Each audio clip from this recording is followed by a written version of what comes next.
Hey guys, what's going on? It's Gale right here, back again with OniZ. Say hello. What's up, guys? OniZ here, bringing you some Genshin Impact content today.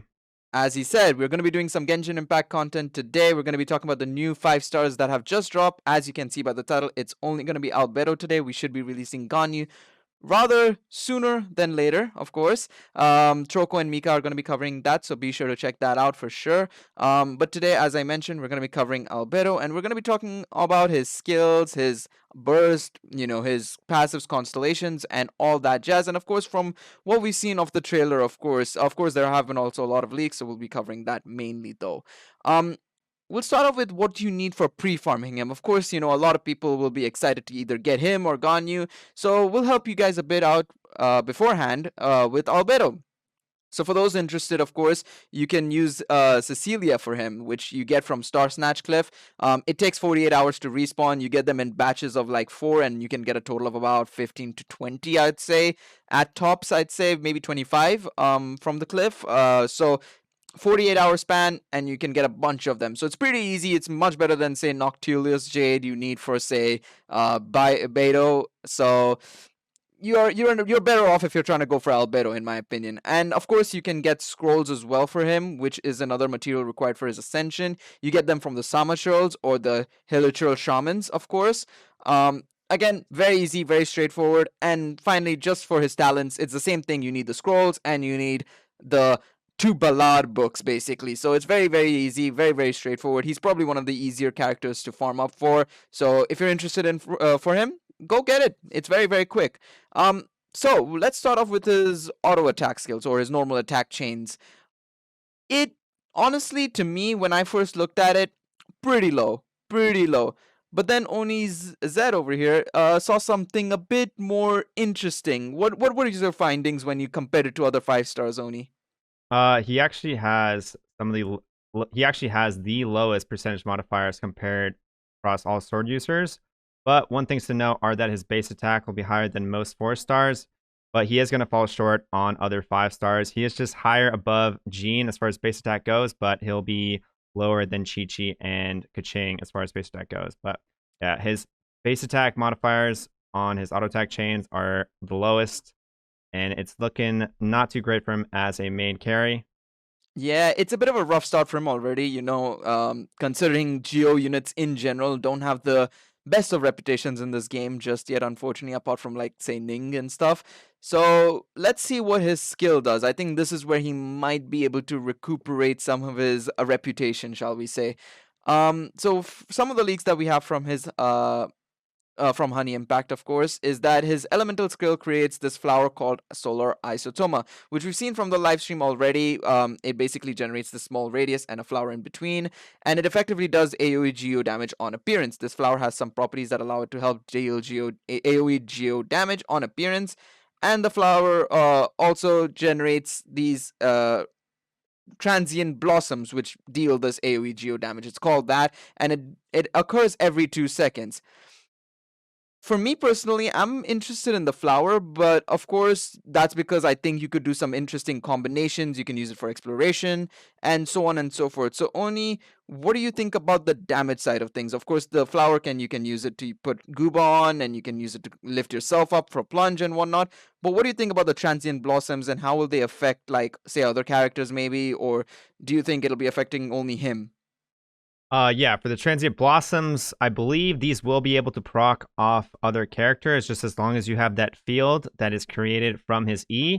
So just to further expand upon it, once you place his E, you're going to get this giant field, and the radius on is massive. But while you're within this radius, every time an enemy takes damage, they're going to get a transient blossom that explodes for AoE geo damage, and the damage is going to scale off his defense. Now, this field is going to be out for 30 seconds, and the skill cooldown is going to be 8 seconds. So you can have very high uptime on this field, this field. And you're going to have lots of damage potential just from all these Transient Blossoms proccing AoE Geo damage. And I think it's going to be a very pivotal part in his kit. As far as like the elevator stuff, I don't think it'll be that great for harder content. But yeah, like you were saying, it could be fun for just more exploration. And then you could possibly do some cheeky stuff with it with like Globa. But overall, this is going to be a pivotal part into when he actually pops his ultimate. as well. But we'll touch on that very soon. Yeah, let's talk about his ultimate before we get into how it affects with transient blossoms. So his ultimate is basically sort of like a. I think it kind of reminds me from what it looks like when it, from what it says and from the trailers. It kind of reminds me a bit of like Traveler's burst, but a bit better for some reason. So what happens is based on what's obviously given to us from the trailer and stuff, is that geocrystals basically surge and burst forth and deals AoE geo damage in front of Albedo. And then on top of that, if you do have the ultimate up and running as well as the skill active at the same time, and you burst when the skill is active, so if the solar isotoma is placed on the field and you're using his Q, he deals, or he creates, I should say, 7 fatal blossoms in that field, the solar isotoma field, bursting violently into bloom and dealing AoE geo damage. Now, this is very interesting because this is one of the few times, or I think one of the first times, we've seen a character requiring to use his skill or using getting his burst to be affected by his skill damage. What do you think about this? I think it's going to be something you guys really have to pay attention to because that's how you're going to get the most damage out of his ultimates. And yeah, from the description, once you pop the E, 7 more Fatal Blossoms are going to be popping up and dealing AoE geo damage. And the modifiers on these Fatal Blossoms, each one of them is having pretty big modifiers. So all this small damage and then all of it doing geo AoE, that's going to add up. And interesting to note about his ultimate is it's actually not too far behind Zhongli's ultimate. And with the addition of the Fatal Blossom damage that comes when you pop that E with this ultimate, yeah, that's going to be actually possibly giving you even more total damage than Zhongli. And with it being such a short cooldown, 12 seconds, 40 energy cost, very similar to Zhongli as well. You should be able to spam this pretty frequently. And I think this is what's going to be the best part about his kit. You're going to want to spam this as much as you can. And hopefully he'll have some good energy recharge with, or energy generation with his skill. And his particles will be more consistent, which will allow you to do this more as much as you can. And yeah, I think all this in mind with his skill will lend him to being more of a support, especially when we consider how low his modifiers are for his auto attacks. Yeah, it's definitely interesting to see that you kind of need the skill and the burst at the same time to extract his maximum potential, you know? And obviously, his energy cost being low, it's going to be interesting to see what people do, obviously, substats wise and, weapon wise. What do you think maybe energy recharge will be a requirement for him, considering everything seems to revolve around his skill and burst? Obviously, as you mentioned, his normal attack chain isn't the best, clearly. So, what do you think about that? Do you think energy recharge will be a requirement for him, maybe? I actually don't think he'll need that much energy recharge just because his skill is an 8-second cooldown. Mm-hmm, And mm-hmm. it sounds, hopefully, I'm hoping, right, is that the particles that you get are pretty decent. So you'll be able to spam his E a lot. And since the energy cost is so low on his ultimate, you should be able to spam this a lot. So I don't think he'll need it. If anything, you could probably just get it on that substats. And you could also probably get it on like a main stat weapon, like the one that's coming out in 1.2, but we'll get more into that. Yeah, I really don't think he'll need energy regen that much. That makes sense. That makes sense for sure. Let's talk a bit about his passives and Constellation. So I'll start off with his passives, of course. The first of his passives allows him to. It's similar to Mona, but not exactly. Mona effectively gives you back the products, if I'm not mistaken, right? The 25% chance to refund a portion of the crafting materials used. Here, Albedo basically gives you a 10% chance to receive double the product, the end product instead, which I think is great. I personally craft more weapon ascension materials than anything else. So amazing for me personally, as somebody who's just crafting a way to try and get ascension materials and stuff. It's great. His second passive is that he deals 25% more damage from the transient blossoms to enemies whose HP is below 50%. And finally, he's sort of is becoming a support with this passive where his ultimate or his burst increases the elemental mastery of nearby party members by 125 for 10 seconds. That's a bit of a big amount. What do you think? I think it's great because with geo characters, you have to consider that you're not getting reaction damage. So just having more reaction damage for the rest of your team from this passive talent whenever you pop his ult, gonna be big. So hopefully that picks up the lack of geo or reaction damage that he brings himself. And yeah, I think that's gonna be a very nice boost for him. And it's only at Ascension 4, so this doesn't even require Yeah. Constellations. Very Yeah, big. no, it's really nice. This is like really just like, oh, here you go. You kind of want to get some support out of him. Here you go. 125 elemental mastery to nearby party members. What's going to be interesting is, do you think it'll be, because I'm a bit confused by this. Now, this is something that obviously a lot of people might want to know is, do you think that this is only for co-op maybe? Like you need it to be active party members, or do you think that if you can switch in and out, they'll be affected by it as well? I don't think it's a co-op thing because I remember when I was covering Zhongli, I thought his C2 was a co-op only specific thing, but you actually do get a shield from his ultimate afterwards. So I think that's pretty much just like kind of a weird translation from miHoYo because we know they have really weird translations, but I do think the rest of your teammates will get this boost from the mastery. And this is another thing I'd like to say is that makes him more of a support character because you'd want to switch out of him and just get the benefit of this mastery. So even more reason to build him as support. For sure, for sure. Let's talk about his constellations now. Of course, this is where obviously if you are planning on going all in on him, trying to get that constellation 6 maybe, you want to see if it's worth, of course. So we'll talk about C1, C2, C4, and C6. Of course, the C3 and C5 are pretty much the same old, like increasing the talent level of your skill and burst by 3.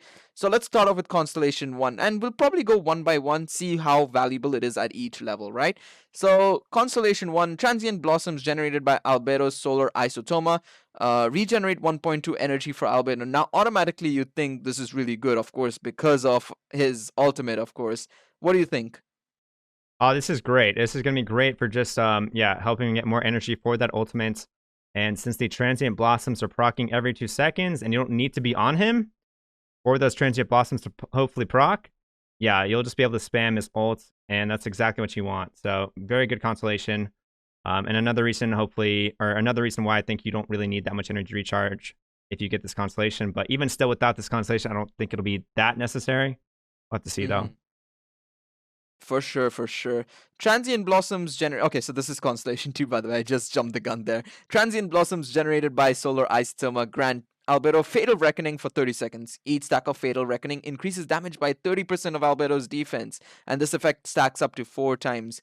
Unleashing his ultimate consumes all stacks of Fatal Reckoning, increasing the damage dealt by the Tectonic Tide and Fatal Blossoms based on the number of stacks consumed. Now, this is a bit of a tricky one. What I've generally get from the gist of this is that effectively his damage goes up by his defense for his transient blossoms. Effectively, how do you interpret it?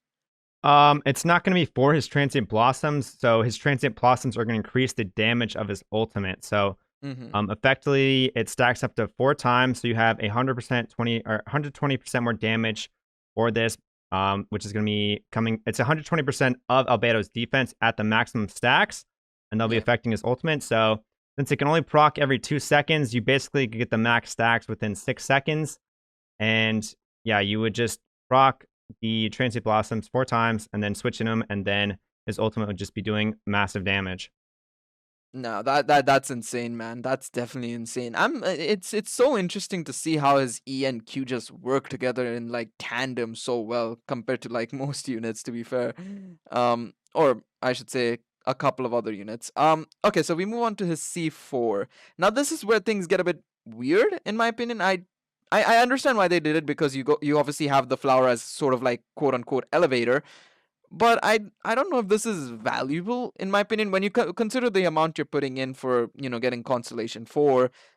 This isn't great. So what this Constellation 4 does is that it increases plunging attack damage by 30% for active party members within the AoE. So this is with Solar Isotoma. Do you agree with me? Do you think this is a bit, I wouldn't say useless, but like not worth Constellation 4 maybe? Yeah, it's a pretty deep constellation for really not a whole lot of use for most characters, right? It seems like from the skill you go on top of it, and then you rise up on the platform, and then you do the plunge attack. But there's no way to get back up on it, and it seems very inconsistent to try to rely on the outside environment to actually do a plunge attack. So really, the only character that I could possibly see making the most use of this would be Xiao, and from previous CBTs, we know that he can jump very high on his own. when you pop his ult, and then he'll just plunge naturally. So I think he'll possibly be able to take the most value out of this. And then maybe possibly in the future, we get more characters that can plunge more consistently on their own. But yeah, overall, I don't think this Constellation is really that great. It is super niche, and I only really see it benefiting Xiao at the moment.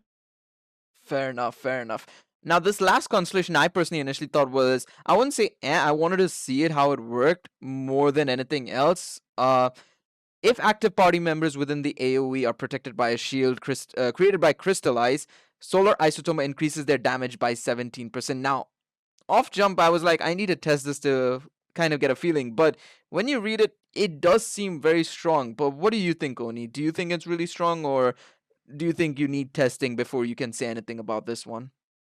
I personally don't think I need testing. I can pretty much say this is pretty busted. I think from the Transient Blossoms proc from his skill, you'd be having lots of crystallizes go out since that would be geo damage. And you just have your main character, whatever character you're on, procking those blossoms on, they would just give you lots of crystallizes from that. You pick that up, you can maintain very high uptime since the field's going to be up for 30 seconds. And yeah, you just have a flat 17% increase to your damage while you have a crystallized up. While you're within inside this giant radius from his skill, it's pretty busted. Pretty busted. Definitely, definitely. Again, like for me, it's personally like I'm always like somebody who loves testing stuff, and before I say anything, of course. So I'm looking forward to using him in the test run. Of course, I mean, yes, the test run isn't obviously the best case scenario, obviously, when it comes to builds and stuff, but at least it gives you a good indication of how the unit works and stuff like that. Speaking of builds, let's move on to that. Of course, Albedo, from obviously this is just me personally, looking it from top down, seeing his skills, reading it and whatnot. Obviously you're seeing the amount of stuff he gets from just scaling off his defense. So for me personally, I initially thought that maybe a sort of full defense build and a 4-piece archaic Petra where you can quickly swap in and out for other units, generate like a shield of another element. So say you want to get Razor, for example. Let's go with Razor. I don't know, maybe Razor is your main DPS and you decide to get a electro shield, you get more damage bonus on him. So I was thinking of like maybe a full defense 4-piece archaic Petra would be best for him. What do you think, Oni? Do you think that might be the way to go? Do you think maybe going for a 2-piece archaic, something else maybe? What's your thoughts? Yeah, I mean, I think with any Geo character, I think they're super versatile with that Archaic Petra set because you can just increase your elemental damage by 35% whenever you get that crystal. So, always makes Geo characters pretty versatile in that aspect. I don't think you'll need to prioritize defense if you do not have C2, because Mm. you're only going to be affecting his skill Transient Blossom damage, and you'd still want to I think the biggest thing would be boosting up his ultimate damage as well as the elemental skill itself, but you can do that with attack percent because that'd be affecting all your abilities. And at that point, right, if you don't have C2, you would just go look for substat defense percent on that timepiece, and then just go Mm-hmm. attack percent on the timepiece. And then for most Geo characters, you always want to go Geo damage, and then the usual crit damage, crit rates on the helm as far as main stat goes. And then I guess at C2, um, I think maybe it could be worth it to run a main stat defense percent timepiece. We'll have to see how the testing goes, but yeah, those are my thoughts as far as builds. Also, I think if you want the most damage, you'd go 2-piece Archaic, 2-piece Noblesse, very similar to Zhongli in that aspect, and I do think his ultimate is going to have more damage potential than Zhongli, so we already know Archaic Petra, 2-piece Archaic, 2 Noblesse is huge value for Zhongli. Could be the same thing for Albedo. Yeah, honestly, to be honest, if his normal attack wasn't so bad, we would also potentially throw in a bit of gladiators as well. But yeah, that auto attack slash normal attack chain is just horrible compared to a lot of other units. So not really worth it, unfortunately, sadly. So let's move on to weapons to round us off. The the piece de resistance, shall we say? Of course, out of the current swords, let's talk about the current swords before we go on to the swords that's to come in the next update via the event. Let's talk about existing swords. Out of the existing swords we have, what do you think would be the best case scenario for him? Out of the existing swords? Okay, so I think possibly, um, It's really hard to say because you just really want to boost up his skill and ultimate damage, and a lot of the swords we have really aren't that great. A lot of them boost up your normal charge attacks, and Hmm. I really don't think you want to prioritize that stuff. If anything, you could just go with energy recharge to just help build up your ult quicker. So like a Favonius sword, I think would be ideal, and Yeah. then possibly just attack percent on a sword. But a lot of the swords that boost up attack percent are really not going to benefit him that much just because their effects going to be affecting their auto attacks like the flute. But yeah, it's hard to say until we say. But that new sword that's coming out in 1.2 looks like it could be the one, man. Yep, it's the Festering Desire. For those of you who don't know, it's a 4-star weapon. We're gonna be getting it from the event. They showed a bit of it in the trailer a couple of days ago, of course. Effectively what it has is its substat is energy recharge percent, and its affix is increases skill damage by 16% and an elemental skill crit rate by 6%. And this is of course at R1. At R5, which you should be able to do from what we could tell, you could max refine it via the event, so you should be having it at R5 minimum if you can, if you have the time to do the event. So at R5, it increases skill damage by 32% and increases crit rate of the elemental skill by 12%. This definitely seems like it's purpose built for him, right? Yeah, it does. Just because you'd proc so many transient blossoms, and then hopefully the skill damage increase on that Festering Desire is going to be affecting that. And just having more crit rate attached with that, that can hopefully maybe allow you to forgo some crit rate on the substats of your artifacts. And yeah, since it procs so frequently, being only a 2-second cooldown, seems like to be very good. And that energy recharge will help you spam that ult up again. Yeah, this is great for him. And out of the 5 stars, obviously we've spoken about the 4 stars mainly. Any of the 5 stars you think might be useful for him at the moment, or do you think we need something else for him still? Well, the 5 stars are always great, right? Just because they have so much base attack, and that's just going to be affecting all your abilities with more base attack. But Mm-hmm. the Skyward Blade, I think, would probably be a go-to option just because the energy recharge, and then you get natural crit rate on it. Yep. And you're not going to really benefit too much from the second part of the effective Skyward Blade, where it increases your attack speed and all that. But I think just the main stat, high base attack, could be good, and just the passive crit rate. And if we ever do get like possibly a new Geo sword to complement the current Geo weapons we just got, like the Geo polearm, I think that could be pretty good. You could get stacks up pretty quickly, and then the attack percent would be really nice to just boost up all your abilities in general. And yeah, with that fat attack boost while you have a shield up, it would just be big damage for like everything. Skill, ult, got the whole shebang. Yeah, for sure. I'm definitely looking forward to him, to be honest. It's going to be very interesting to see how he performs. Especially because again, he's a Geo unit. I'd love to see Geo units, get some more love than they have been in the last couple of days, to be honest. But yeah, thank you so much, Oni, for joining us for this discussion. Appreciate you. Appreciate you. We'll be doing more of this, as I said, as we go along. Ganyu should be coming up next, of course, covered by Troko and Mika, as I mentioned at the start of the video. Check out our link tree down below to get all our social links to our Discord, Twitch, so on and so forth. Leave a like and subscribe for more content. And it's been Gil, Oni. Thank you so much for watching. We'll catch you guys next time. Peace.